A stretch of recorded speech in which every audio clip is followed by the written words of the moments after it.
Joining two bank accounts can add stress to a new marriage. This is not something you want when you're starting off, right? Well, Steve has some financial tips for newlyweds in today's Smart Money Monday. As you may already know, June is a very popular month for weddings. And here we are at Magic Island, where you're normally going to see a number of couples that are taking pictures.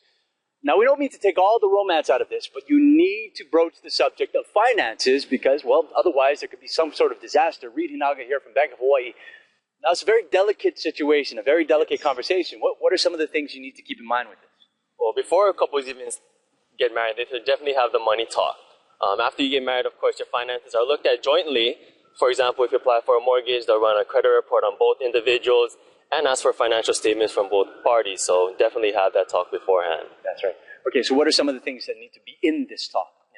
Well, a lot of couples already know, what money you do have or how much money the other makes, but often forget things such as, do you have any outstanding loans or debt? What's your credit score?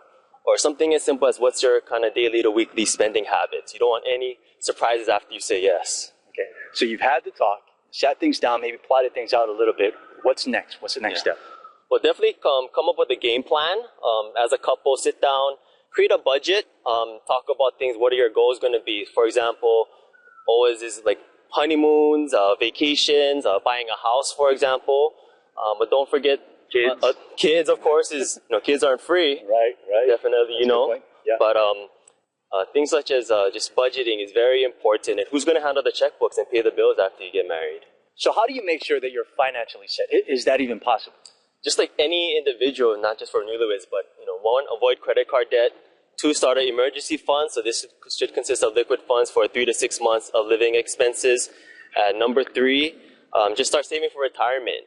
It's an important thing to talk about. And, as a newlywed, you don't want to spend the rest of your lives together just working, maybe after the first years, but, just start saving now.